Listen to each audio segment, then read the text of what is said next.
What's up, UPSA? Welcome to York University's Undergraduate Psychology Student Association podcast, where we talk about all things psychology, from student life to careers and everything in between. My name is Simran, and I'm a marketing coordinator with UPSA. I specifically deal with the peer tutoring department, so if you need peer tutoring services, check out our social media. I post schedules. Hey everyone, my name is Marianne, and I'm going to be your marketing ambassador for this year. So you're probably wondering, what do we exactly do as members of the marketing department? Well, apart from being in front of the camera, we work on a lot of the behind-the-scenes editing and filming, and we manage all of UPSA's social media platforms. And we also promote all of UPSA's different events that they host throughout the year. So essentially, the reason that you're seeing this episode is because of our department. So I just wanted to say thank you everyone who sent in questions, but before we begin answering them, we wanted to debunk some myths in psychology. So the first myth is psych is common sense. So psych is not common sense. There are different fields, different schools. It's not all about Freud and Maslow's hierarchy of needs. There's neuroscience, there's sports psychology, there's child psychology, and a bunch of different fields of psychology. So yeah. The second and most common myth is you can start reading what's in people's minds as a psych student.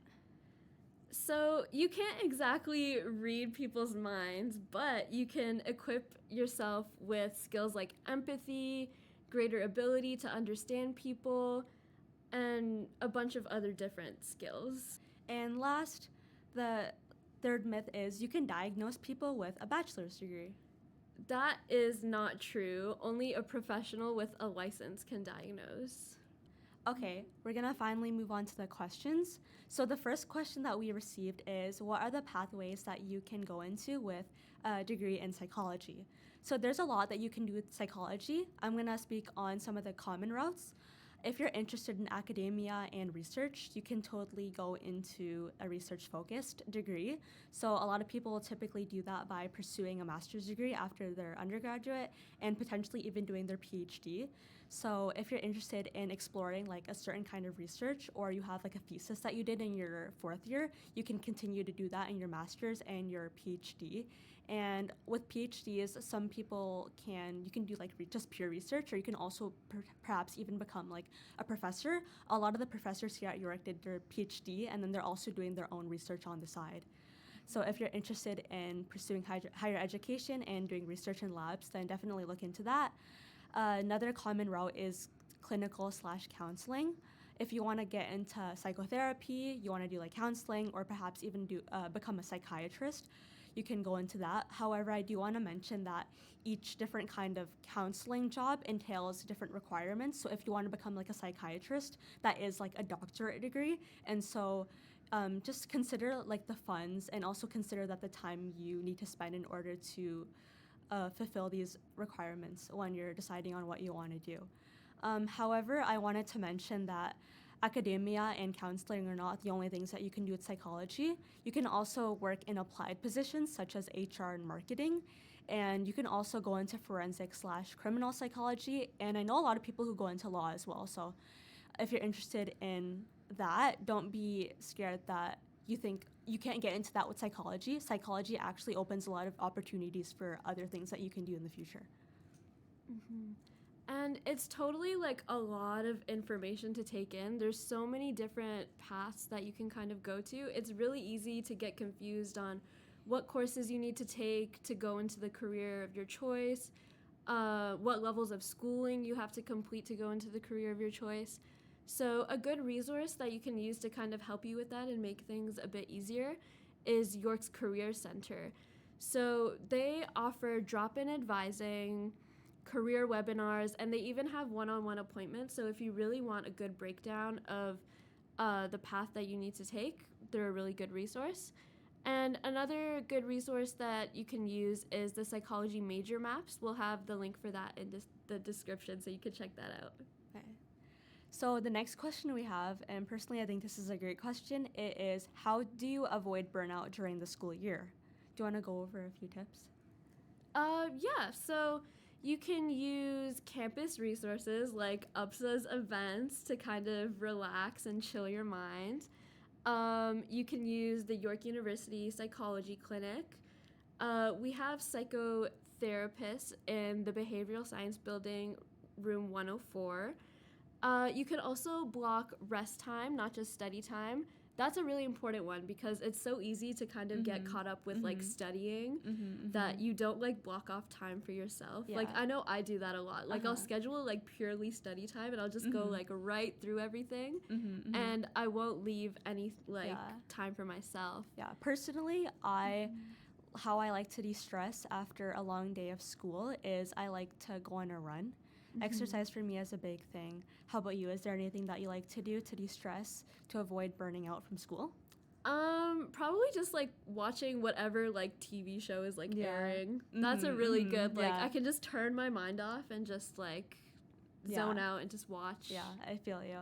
Yeah. Okay, moving on to the next question we have. It is, how did you get your foot in the door for research experience? This is a great question. I know a lot of people, especially those who are in their upper years, like third or fourth year, you're starting to worry about getting research experience, perhaps because you're wanting to go into higher education. And so a big tip I have is to just reach out to professors. You can also reach out to TAs as well, because I know sometimes professors are a bit harder to contact just because they're busy and they have stuff going on. And so just reach out to professors. You can come up to them like after class, or if you prefer to email them, you can do that as well. Emailing can sometimes get a little bit dismotivating because a lot of the time you don't get replies right away. Sometimes it'll take a few months to get a reply, but I just want to encourage you to continuously reach out to professors because sometimes they might not see your first email and they might see, the fourth or fifth email you send. And so make sure to reach out to a lot of professors. The more professors you reach out to, the higher chance you'll get accepted into a lab. The next question we have is, I'm a third-year psych student and I can't get into the specialized honors courses. What do I do? Okay, so the first thing you need to do is make sure that you're enrolled in the specialized honors program. And if you find out that you are enrolled and you still can't access the courses, then you have to contact the psychology department by sending them an email. And the last question that we received is, what is your favorite psych course? So personally, my favorite psych course was Motivation, aka Psych 2230. I took that in the summer this year and I thoroughly enjoyed it because I felt as though it went a lot into depth with other fields of psychology, including, like, motivation includes social motivation as well as biological motivation. And so I found it really interesting to dive deeper into those fields. And also I think it's just a great course in general because it offers a lot of insight into how we as humans work in the world and how we're motivated to survive and interact with each other. So what's your favorite course? My favorite course is personality. I took it in second year. It was really informative. The professor that I took it with, he was just a cool guy. Dr. Maxwell Baranti, he was really good at kind of setting out all of the lectures. He made it really engaging, which I really appreciated. We talked about different things like personality disorders, and we talked about different myths in personality psychology, and overall it was just a really informative course. Wow, that sounds so interesting. I'm probably going to take that one. Yeah. Okay, so thank you for everyone who sent in questions. We encourage you to keep on asking questions because we check our social media constantly. Thank you for tuning into this episode, and make sure to tune in for the next episode. If you ever have any questions, like she said, you could just shoot us a DM on Instagram, or you could check out our link tree. We have a bunch of sources there. And stay tuned for the next episode. Thank you, everyone. Thank you. Bye. Bye.